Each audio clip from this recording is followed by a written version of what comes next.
Hey geniuses, welcome back to my channel. So geniuses, हमारी चल रही थी top 30 MCQ series in strategic management, जिसमें हम कर रहे थे chapter number 3 strategic management process. इसमें हम ऑलरेडी 15 एमसीक्यू डिस्कस कर चुके हैं। जिसने अभी तक नहीं की है तो उसका लिंक मैं डिस्क्रिप्शन में प्रोवाइड कर रही हूँ, पहले आप जाकर वो कर लीजिएगा।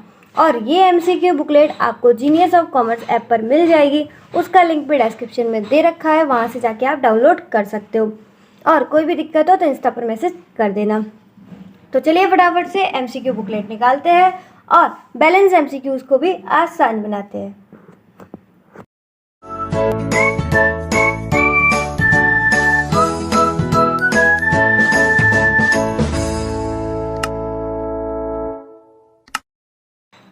MCQ number 16, which is not the reason for having mission statement in organisation.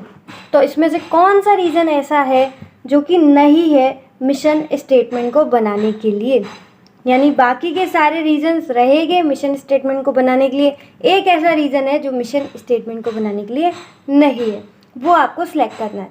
The options are A, ensure uniformity of purpose, B, develop basis for allocating of resources, C, established organizational climate, D, helpful in lawful strategy implementation।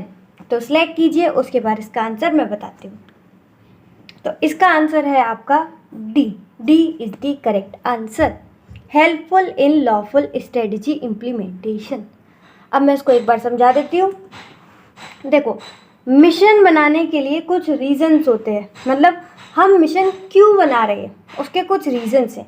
तो इसका पहला reason देखो क्या है, ensure unanimity of purpose. इसका मतलब है हम मिशन क्यों बनाते हैं, ताकि ऑर्गेनाइजेशन में सब लोगों का एक कॉमन पर्पस हो जाए, सब लोगों का एक कॉमन पर्पस हो जाए, इसलिए हम मिशन बनाते हैं।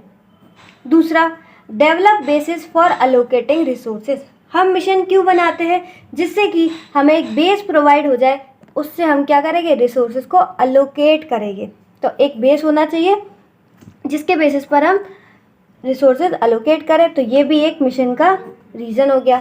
Third, establish organisational climate. Mission बनाने का एक और रीज़न ये भी है कि इससे क्या हो सकता है, लोगों की सबकी एक जनरल टोन बन जाती है। पूरा जो है ऑर्गेनाइजेशन, उसमें सबकी क्या है, एक जनरल टोन बन जाती है, यानी कि पूरा का पूरा आपका ऑर्गेनाइजेशन का क्लाइमेट बदल जाता है, वो उसी दिशा में चलता है जिसमें हमें जाना चाहिए। जैसे कि आपको पता है, मिशन का मतलब होता है who we are and what we do. हम कौन हैं और हम क्या करते हैं। तो अगर हमें ये पता चल गया हम कौन हैं, हम क्या करते हैं, तो उस हिसाब से हम सब लोग एक कॉमन पर्पस के पीछे भागेंगे, हमें एक बेस मिल जाएगा जिससे हम रिसोर्स को अलोकेट कर पाएंगे। एंड दी लास्ट वन, उससे सबकी जनरल टोन भी एस्टेब्लिश हो जाएगी, यानी कि एस्टेब्लिश ऑर्गेनाइजेशनल क्लाइमेट। तो इसके आपके जो मिशन स्टेटमेंट से रिलेटेड 3 इंपॉर्टेंट क्वेश्चन आते हैं, एक बार मैं दिखा देती हूँ। ये देखिए, सबसे पहले मिशन को एक्सप्लेन करना आ सकता है, उसकी डेफिनेशन अच्छे से तैयार कर लेना, ये इससे पहले एक एमसीक्यू में आ भी चुका था। उसके बाद ये क्वेश्चन बन सकता है मिशन का second, why we should have a mission, मतलब हमारे पास मिशन क्यों होना चाहिए, उसके रीज़न जो अभी मैंने आपको बताया, unanimity, organisational climate, allocating resources, और एक बेस ये भी प्रोवाइड करता है जिससे कि ऑर्गेनाइजेशन के रिसोर्सेज हैं उनको यूज़ करने के लिए हमें मोटिवेशन भी प्रोवाइड करता है। Serve as focal point for organisational purpose and direction. Focal point का मतलब होता है एक मोस्ट इम्पॉर्टेंट, हमें पता चल जाता है, और ये सारे और भी हैं।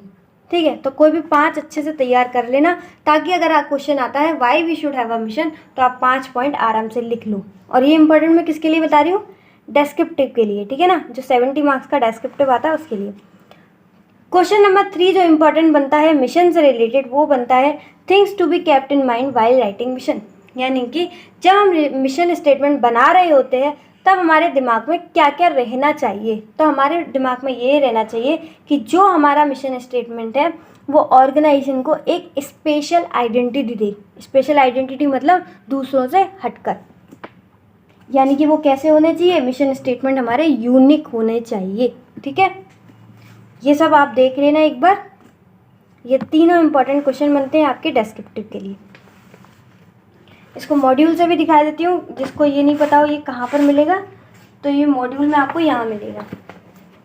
सबसे पहले एक मिशन की डेफिनेशन तैयार कर लेना, उसके बाद why an organisation should have a mission, organisation पर मिशन क्यों होना चाहिए, उसके रीजंस, और दी थर्ड वन, जब हम मिशन बना रहे होते हैं तब हमारे दिमाग में कौन कौन सी चीज़ें होनी चाहिए, ये तीनों कर लेना। ठीक है ना, ये तीनों तैयार कर लिया आपने क्वेश्चन, तो आपका मिशन वाला टॉपिक पूरा अच्छे से तैयार हो जाएगा। चलो बढ़ते हैं नेक्स्ट एमसीक्यू पर। MCQ number 17, what should be considered before setting long term objectives. Long term objective जब हम सेट करते हैं तब हमारे को क्या क्या कंसीडर करना चाहिए, क्या क्या कंसीडर करना चाहिए। Options are A profitability, B productivity, C employer relation, या D all of these. Select कीजिए, फिर मैं आपको बताती हूँ।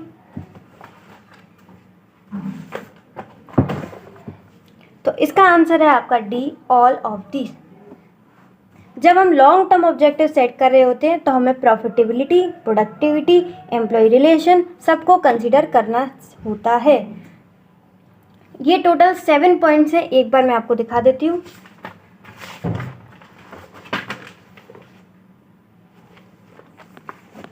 ये रहे।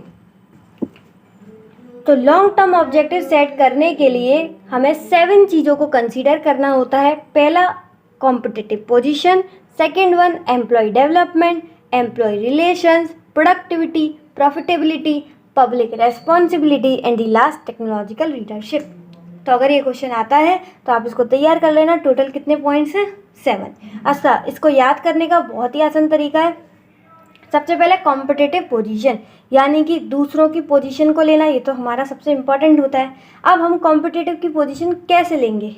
तो हम अपने एम्प्लॉयज़ को डेवलप करेंगे, क्योंकि आपको पता है employee are the important assets of the organisation. सबसे ज़्यादा इंपॉर्टेंट कौन होते हैं? हमारे एम्प्लॉय। तो एम्प्लॉय को डेवलप करो। एम्प्लॉय को डेवलप कैसे करेंगे? एम्प्लॉय के साथ अच्छे रिलेशन बनाकर। ठीक है, तो हमें क्या चाहिए? कॉम्पिटिटिव की पोजीशन। उसके लिए हम क्या करेंगे? एम्प्लॉय को डेवलप करेंगे, एम्प्लॉय का डेवलपमेंट होगा, उससे हमारे अच्छे रिलेशन बनेंगे, एम्प्लॉय रिलेशन।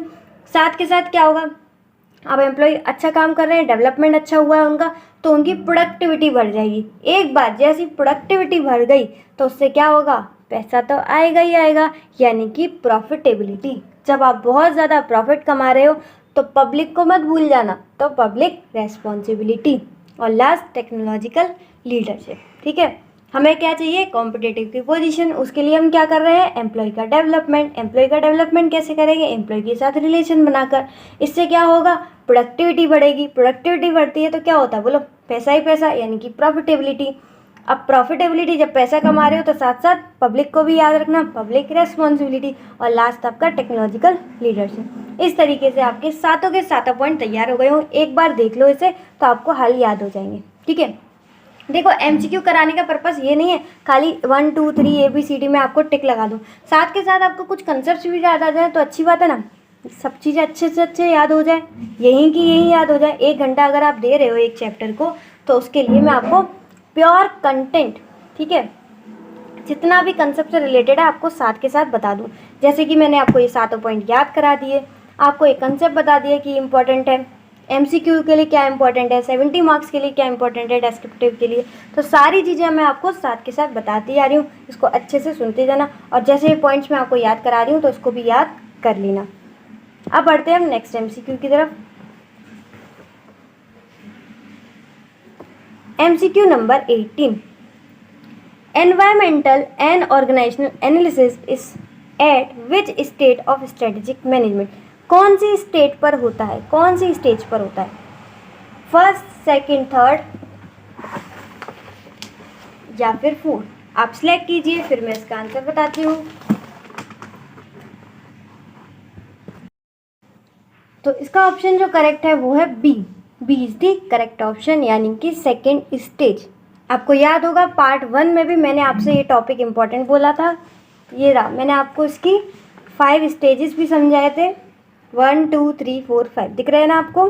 सबसे पहले विजन को डेवलप करना, उसके बाद एनवायरमेंटल और ऑर्गेनाइजेशनल, यानी कि बाहर और अंदर, एक्सटर्नल और इंटरनल एनवायरनमेंट को स्कैन करना, एनालिसिस करना, और थर्ड, फिर हम स्ट्रेटजी बनाएंगे उन लोगों को देखकर, यानी कि हमारी स्ट्रेंथ क्या है, वीकनेस क्या है, अपॉर्चुनिटी क्या है, थ्रेट क्या है, उन सब से रिलेटेड देखकर अच्छे से हम अपनी स्ट्रेटजी को फॉर्मुलेट करेंगे। फिर स्ट्रेटजी फॉर्मुलेट करना इंपॉर्टेंट नहीं है, साथ के साथ इम्प्लीमेंट करना भी उतना ही इंपॉर्टेंट है। सबसे ज़्यादा इंपॉर्टेंट क्या है, इम्प्लीमेंट करना।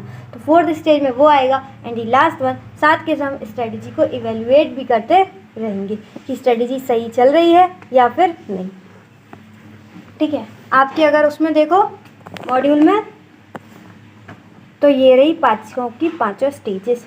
और इसको मैंने याद होगा स्टार मार्क कराया था इम्पॉर्टेंट के लिए, कि इसमें से बहुत सारे एमसीक्यू साथ के साथ डेस्क्रिप्टिव के लिए बहुत इम्पॉर्टेंट है।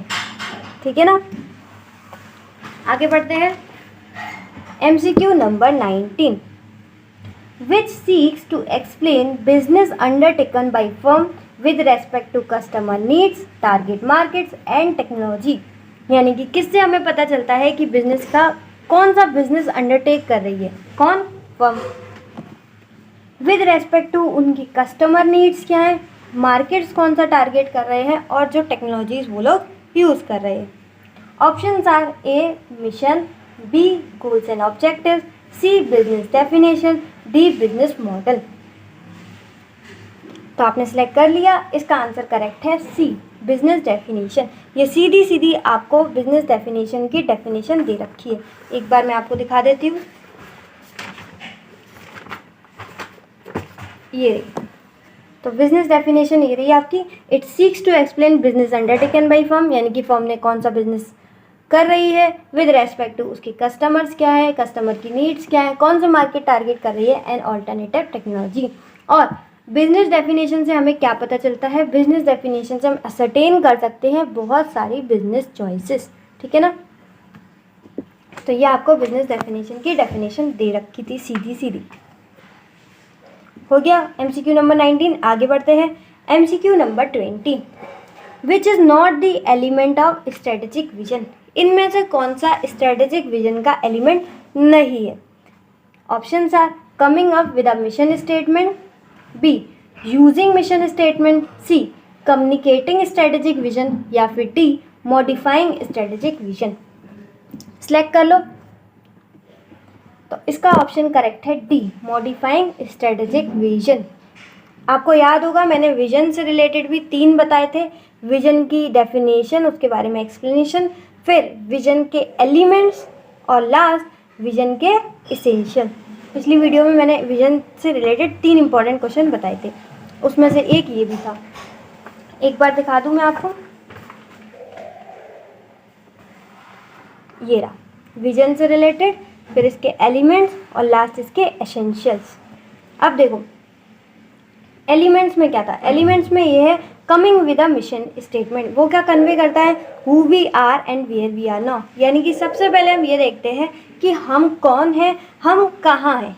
ठीक है ना, उसके बाद हम मिशन को यूज़ करके क्या डिसाइड करते हैं, लॉन्ग टर्म चॉइसेस, यानी कि हम कहाँ जा रहे हैं। तो सबसे पहले हम ये देखेंगे हम कहाँ हैं, उसके बाद हम देखेंगे हम कहाँ जा रहे हैं, उसके बाद कम्युनिकेटिंग विजन इन क्लियर, उसके बाद हमने अपना विजन को कम्युनिकेट भी करना चाहिए क्लियरली। अगर हम कम्युनिकेट करेंगे एकदम क्लियर से, तो फिर जो ऑर्गेनाइजेशन है वो एक्साइट हो जाएगी बहुत ज़्यादा। ठीक है, उनको मोटिवेशन मिलेगा, हम इतनी दूर जाने वाले हैं इसके लिए। ठीक है, इसको याद करने का एक सिंपल तरीका, जैसे कि सपोज़ करो आपने अपनी कैब मंगाई। ठीक है, आपने अपनी कैब मंगाई क्योंकि आपको कहीं जाना है, तो आप सबसे पहले क्या देखोगे कि आप कौन हो, आप कहाँ पर हो, आप कहाँ पर हो। फिर आप क्या बताओगे, सबसे पहले आप ये देखोगे कि आप कहाँ पर हो, उसके बाद आप ये देखोगे कि आपको कहाँ जाना है, वेयर वी आर गोइंग, जहाँ भी आपको पर्टिकुलर जगह पर जाना होगा वो। लेकिन ये बताओ, अगर आप अपने जो कैब ड्राइवर है उसको आप बताओगे ही नहीं, कम्युनिकेट ही नहीं करोगे, तो क्या वहाँ पर पहुँच पाओगे जहाँ पर आपको जाना है? तो नहीं जा पाओगे ना अपनी डेस्टिनेशन पर।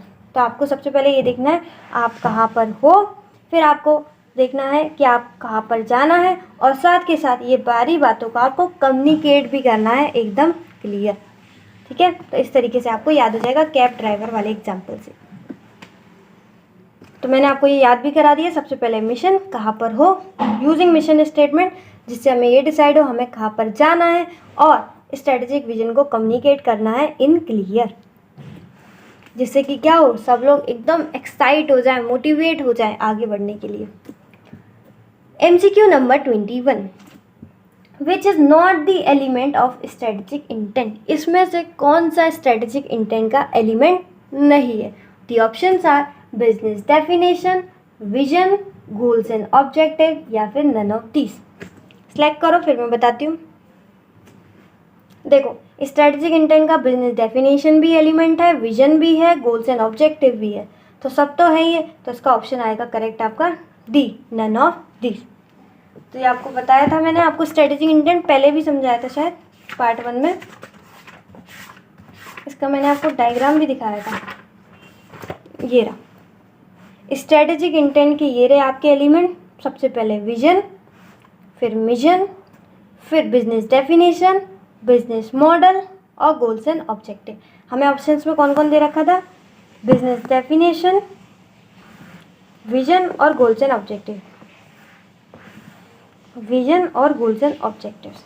ठीक है, तो ये सारे के सारे स्ट्रेटेजिक इंटेंट के एलिमेंट्स होते हैं, तो इसलिए इसका आंसर है नन। आगे बढ़ते हैं MCQ नंबर 22। Forming a strategic vision is an exercise in intelligent, intelligent के बाद आपका गैप लगाए, ठीक है, dash. Options are execution, monitoring, planning या फिर एंटरप्रेन्योरशिप। यानी कि जब हम स्ट्रेटेजिक विजन बना रहे हो तो ये किस तरीके का काम है? Intelligent execution, intelligent monitoring, intelligent planning या फिर इंटेलिजेंट एंटरप्रेन्योरशिप। तो इसका करेक्ट आंसर है डी, एंटरप्रेन्योरशिप। इसके ये आपका इसेंशियल में से मैंने विजन के लिए 3 बताए थे ना, एक तो विजन की डेफिनेशन, विजन के elements and the third one vision के एसेंशियल। तो ये विजन के एसेंशियल में से क्वेश्चन आया है, एक बार मैं आपको दिखा देती हूँ।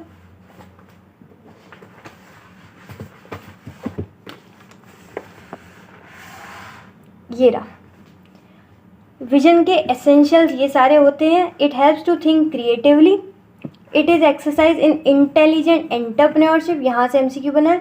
Creates enthusiasm among members of organisation, it gives direction in which organisation is headed. यानी कि एंथुसियाज्म प्रोवाइड करता है, क्रिएट करता है लोगों के बीच में, जिससे कि हम आगे बढ़ें। डायरेक्शन, एक डायरेक्शन देता है कि हमें ऑर्गेनाइजेशन को किस दिशा में जाना है। तो ये भी हमारा हो गया। आगे बढ़ते हैं MCQ number 23, which is not the meaning of vision. इनमें से कौन सा विजन का मीनिंग नहीं है?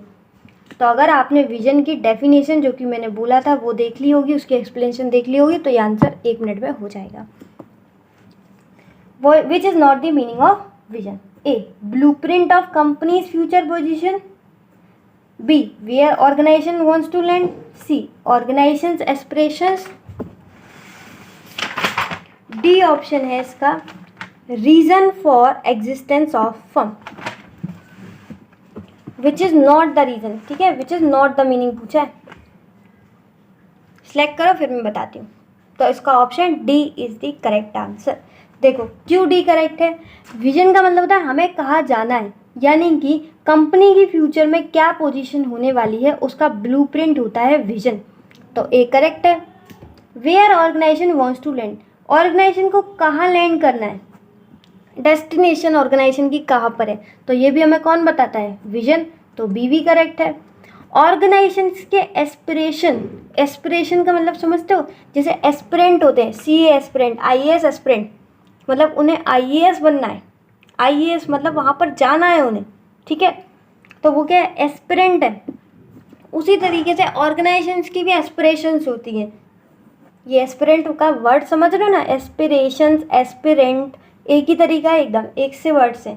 ऑर्गेनाइजेशंस के एस्पिरेशन, ऑर्गेनाइजेशन कहाँ जाना चाहती है, क्या बनना चाहती है फ्यूचर में, वो सारे के सारे एस्पिरेशन विजन में दिखते हैं, विजन में दिखते हैं, जिससे कि स्टेक होल्डर्स को पता चले कि ऑर्गेनाइजेशन के कितने बड़े बड़े सपने हैं। तो यानी कि ऑर्गेनाइजेशन, ये जो विजन है वो ब्लूप्रिंट होता है कंपनी की फ्यूचर पोजीशन का। ऑर्गेनाइजेशन को कहाँ लैंड होना है ये भी कौन बताता है? विजन। और ऑर्गेनाइजेशन की क्या एस्पिरेशंस हैं ये भी कौन बताता है? विजन। देखो ये रहा, दिख रहा है आपको?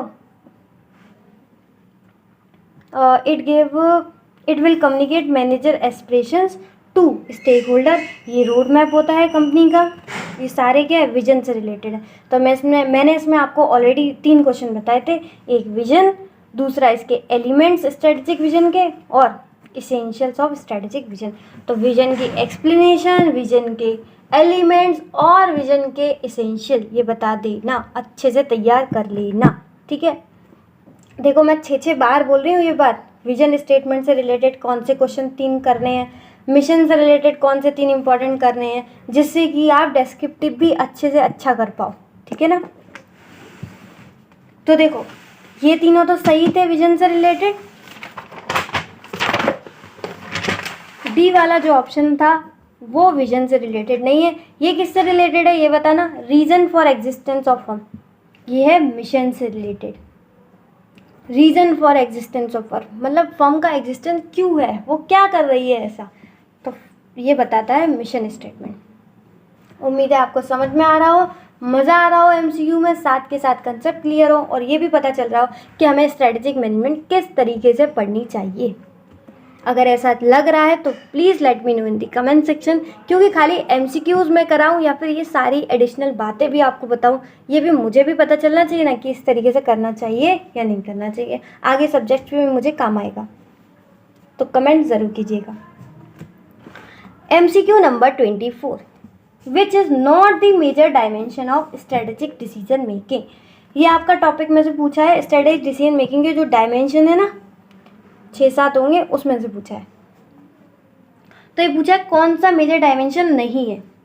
Options are A top management involvement, B commitment of organisational resources, C future oriented, D impact on short term prosperity of firm. तो आप सिलेक्ट करो, इसका करेक्ट ऑप्शन है D impact on short term prosperity of firm, क्योंकि जो strategic decision होता है वो हमारी लॉन्ग टर्म प्रॉस्पेरिटी के लिए होता है, ना कि शॉर्ट टर्म प्रॉस्पेरिटी के लिए। तो ये वाला आंसर जो है, ये वाला ऑप्शन जो है वो बिल्कुल गलत है, ठीक है। और उन्होंने यही पूछा था कि कौन सा डायमेंशन नहीं है। देखो लॉन्ग टर्म के लिए क्या होता है, जैसे कि आपका FB ने इंस्टा को उठाया था, तो क्या उसने थोड़े टाइम के लिए उठाया था या थोड़े टाइम की प्रॉस्पेरिटी के लिए? नहीं, उसने बहुत लॉन्ग टर्म प्रॉस्पेरिटी के लिए देखा था। आपको याद होगा FB ने जब इंस्टा को ख़रीदा था तब सब लोग बोल रहे थे ये बहुत लॉस में जाएगा, ठीक है, इतना महंगा क्यों ख़रीद रहा है, 1-1 बिलियन में क्यों ख़रीद रहा है। लेकिन आज इंस्टा की वैल्यू देखो कितनी आगे बढ़ी है, क्योंकि FB वाले को पता थी कि हमारी लॉन्ग टर्म प्रॉस्पेरिटी है, ठीक है, शॉर्ट टर्म नहीं, लॉन्ग टर्म प्रॉस्पेरिटी। इसलिए स्ट्रेटेजिक डिसीजन मेकिंग किस पर इम्पैक्ट करते हैं, long term prosperity of firm. और देखो इसमें टॉप मैनेजमेंट इन्वॉल्व होता है, बिल्कुल सही बात है। इतने बड़े बड़े डिसीजन के लिए कौन इन्वॉल्व होना चाहिए, टॉप मैनेजमेंट। छोटे मोटे नहीं, बहुत सारे रिसोर्सेज लगते हैं, इसलिए कमिटमेंट ऑफ ऑर्गेनाइजेशन रिसोर्सेज, बहुत सारे रिसोर्सेज लगते हैं। फ्यूचर ओरिएंटेड होती है, ठीक है, पास्ट के लिए नहीं होती है, कास्ट के लिए होती है, फ्यूचर के लिए। जैसे FB ने इंस्टा को उठाया था फ्यूचर के लिए, और ये हमारी लॉन्ग टर्म प्रॉस्पेरिटी पर इम्पैक्ट डालती है। एक बार ये भी मैं आपको दिखा दूं, क्योंकि ये वाला भी क्वेश्चन आपको डिस्क्रिप्टिव के लिए तैयार करना है। इस बार अभी आया भी था, ये मई वाला जो पेपर है ना वो जुलाई में हुआ था, मई 2021 का पेपर जुलाई 2021 में हुआ था, और यही क्वेश्चन आपका डिस्क्रिप्टिव में आया था। देखो ये रहा। तो आपको इसमें क्या क्या तैयार करना है, स्ट्रेटेजिक डिसीजन मेकिंग की डेफिनेशन तैयार करनी है, major dimensions of decisions, major dimensions of strategic decision, हाँ यही मैंने बोला था 6-7 है, ये 6 के 6 पॉइंट तैयार कर लेना अच्छे से।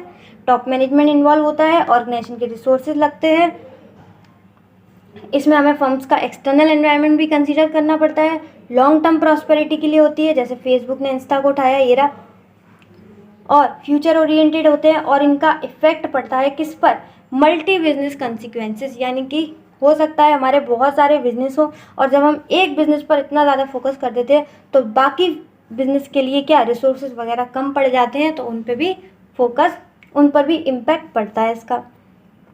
तो दोनों क्वेश्चन तैयार कर लेना स्ट्रेटेजिक डिसीजन से रिलेटेड टॉपिक का, एक उसकी डेफिनेशन और दूसरा उसके डायमेंशंस। आगे बढ़ते हैं MCQ number 25, which of these consist of economic, social, technological, market and other forces which affect its functioning.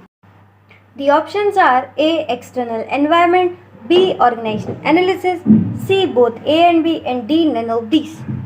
तो इसमें समझाने जैसा कुछ नहीं है, डायरेक्ट इसका आंसर है ए. External environment. ये सारे के सारे फैक्टर एक्सटर्नल फैक्टर्स होते हैं जो कि हमारे ऑर्गेनाइजेशन की फंक्शनिंग को अफेक्ट कर सकते हैं। ठीक है ना, आगे बढ़ते हैं। MCQ number 26, which is not the stage of strategic management. कितनी बार आया है इस टॉपिक से रिलेटेड कि स्ट्रेटेजिक मैनेजमेंट की अब पूछ रहे हैं कौन सी स्टेज नहीं होती है। तो पहला है आपका option strategic vision, mission and objectives, environmental and organisation analysis, strategic evaluation and control, and the last one analysis of risk and control. अब इसका तो मुझे आप ही बता दो कितनी बार आ चुका है ये। तो इसका करेक्ट आंसर है D, analysis of risk and control. ठीक है, तो अब तो मुझे लगता है आपको याद भी हो गए होंगे, इतनी बार आया है इसका क्वेश्चन। तो देखो, विजन डेवलप करना, मिशन बनाना, गोल्स एंड ऑब्जेक्टिव बनाना, ये भी स्टेज होती है, स्टेज नंबर 1। एनवायरमेंटल का और ऑर्गेनाइजेशन का एनालिसिस, ये भी स्टेज होती है, स्टेज नंबर 2। ठीक है, ये भी होती है, ये भी होती है। स्ट्रेटजिक इवैल्यूएशन एंड कंट्रोल, ये स्टेज नंबर 5। तो ये तीनों की तीनों आपकी स्टेज होती है। कौन सी स्टेज नहीं होती है ये पूछा था क्वेश्चन ने, तो इसका आंसर है analysis of risk and control. अब तो मुझे लगता है आपको भी बहुत अच्छे से याद हो गया होगा, तो डिस्क्रिप्टिव के लिए तैयार हो जाओ। MCQ number 27, why an organisation need mission statement. Organisation को मिशन स्टेटमेंट क्यों चाहिए? ठीक है, to have its own special identity, to reduce rivalry in industry, to guide resources in proper way, to change ethical environment. सोचो सोचो। और आपको याद होगा मैंने मिशन स्टेटमेंट से रिलेटेड 3 क्वेश्चन इंपॉर्टेंट बताए थे। मिशन की एक्सप्लेनेशन यानी कि डेफिनेशन, मिशन क्यों होना चाहिए उसके reasons,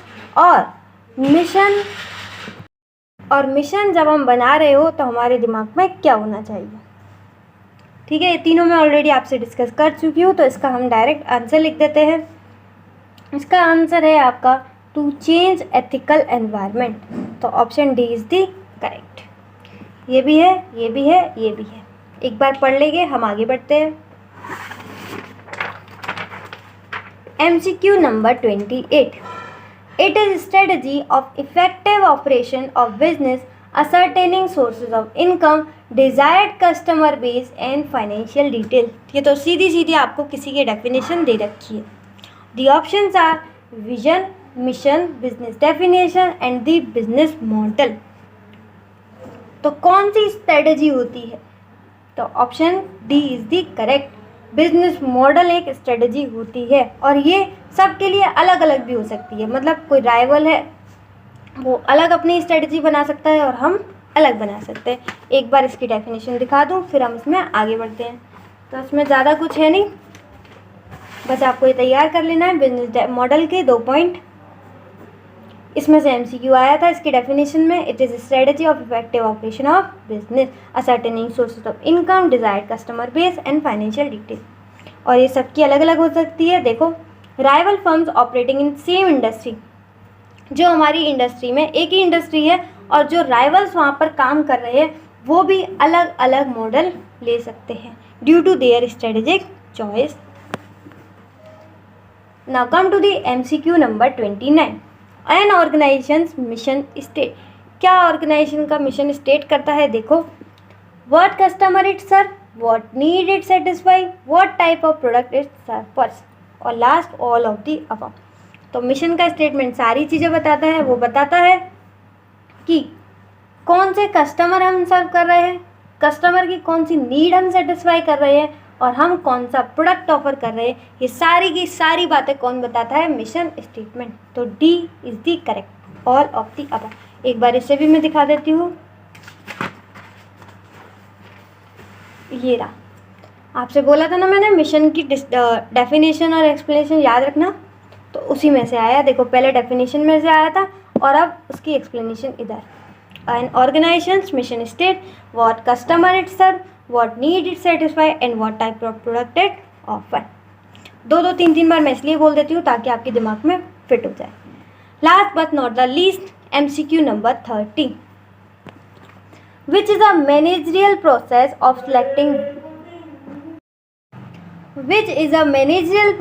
of selecting best course of action out of several alternative courses for purpose of accomplishment of organizational goals।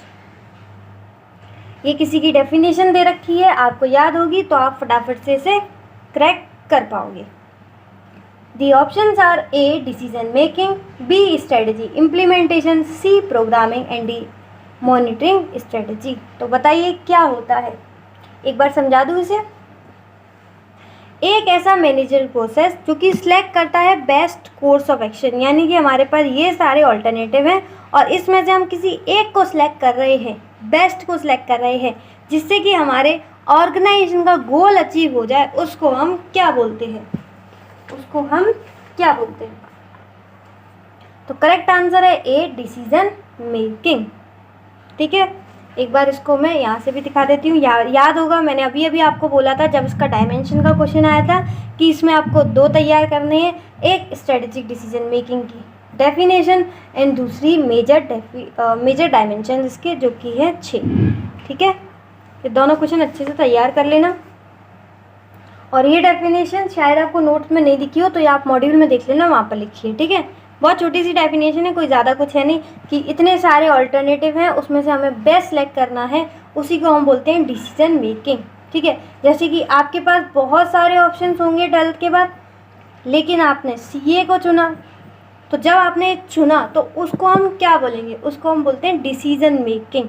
ठीक है, आपने एक डिसीजन लिया कि हाँ मुझे CA बनना है, भले ही मेरे पास इतने सारे ऑप्शंस हैं लेकिन मेरे लिए मेरी कैपेबिलिटीज़ के according CA is the best, उसको ही हम बोलते हैं strategic decision making according to the organisation's perspective.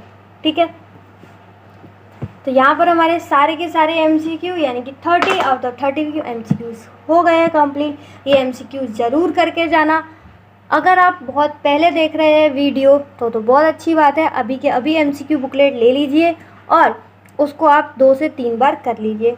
अगर आप लास्ट में देख रहे हैं आप 30 आउट ऑफ 30 स्कोर करोगे, कोई दिक्कत वाली बात नहीं है, अभी भी हो सकता है, आप कर सकते हो। बस बार बार मन में ये बोलो you can do it, you can do it. ये अफर्मेशन ज़रूर बोलना अपने बार बार, उससे आपके पक्का EIS क्लियर हो जाएगा।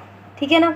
और ये MCQ बुकलेट कहाँ पर मिलेगी ऑलरेडी मैं बता चुकी हूँ, जीनियस ऑफ कॉमर्स ऐप पर। कोई दिक्कत हो इंस्टा पर मैसेज कर सकते हो, दोनों के दोनों लिंक आपको डिस्क्रिप्शन में मिल जाएंगे।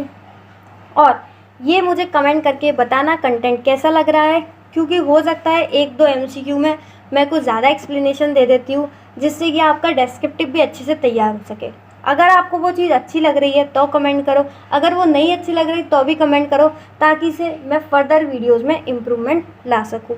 ठीक है, तो if the video is helpful for you then hit the like button, share with your mates as well if you deserve and या डू सब्सक्राइब नाउ। इस तरीके से बहुत सारी चीज़ें, बहुत सारे सब्जेक्ट्स के आपको मिलने वाले हैं इसी चैनल पर, तो सब्सक्राइब ज़रूर कीजिएगा। आज के लिए बस इतना ही। इसी तरीके से खुश रहिए, मुस्कुराते रहिए। मिलते हैं नेक्स्ट वीडियो में, तब तक के लिए bye bye, be happy always.